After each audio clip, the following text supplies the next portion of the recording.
সালামু আলাইকুম ওরহমতুল্লাহি ওবরাকাতু। আজকের ডেলিভারিটা হচ্ছে চারসন রোডে, জেলা পরিষদের বাংলোতে। এটা হচ্ছে চিরাং গ্রামার স্কুলের পাশে। অর্ডারটা ছিল কুটুমবাড়ি ওয়াসা থেকে। এটা আমি পিক আপ করি। কুটুমবাড়ি ওয়াসা থেকে এই স্থানটার দূরত্ব ছিল প্রায় 1.5 কিলোমিটার। এখানে আসার পর আমি বুঝতে পারি এই স্থানটা হচ্ছে পাহাড়ের উপরে, অর্থাৎ ডেলিভারি পয়েন্টটা হচ্ছে পাহাড়ের উপরে। ওইখানে যে রাস্তাটা রয়েছে অর্থাৎ চিরাং গ্রামার স্কুল, ওইখান থেকে যেখানে ডেলিভারি করতে হবে ওই স্থানটার উচ্চতা ছিল প্রায় 30 ফুট, অর্থাৎ 30 ফিট পাহাড়ের উপরেই কাস্টমারের লোকেশন ছিল।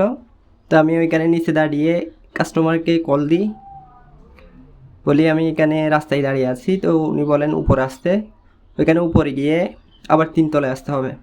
তো আমি কাস্টমারকে না করে দিয়ে আমি বলি আমি পাহাড়ের উপর উঠতেছি, আপনি ওইখানে 3 তলা থেকে নিচে নামেন।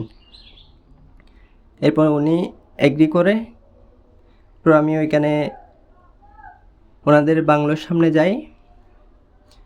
এরপর একজন ভদ্রলোক ওনাদের পার্সেলটা রিসিভ করে। এভাবে প্রতিদিন শত শত রাইডার এভাবে পাহাড়ের উপর পার্সেল ডেলিভারি করে, কিন্তু ডেলিভারি চার্জের ক্ষেত্রে আমাদেরকে যে ডেলিভারি চার্জটা দেয় সেটা অত্যন্ত দুঃখজনক। এখানে 1.5 কিলোমিটার দূরে, আবার পাহাড়ের উপরে, এটার জন্য আমাকে ডেলিভারি চার্জ দিয়েছিল শুধুমাত্র 31 টাকা।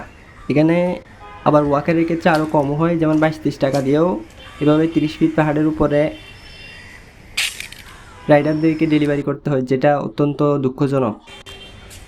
এভাবে পাহাড়ের উপরে ওঠার পরেও আবার কিছু কিছু কাস্টমার আছে আবার বলে 3 তলা, 5 তলা, 4 তলা সিঁড়ি বেয়ে উঠতে হবে। এটা অত্যন্ত দুঃখজনক।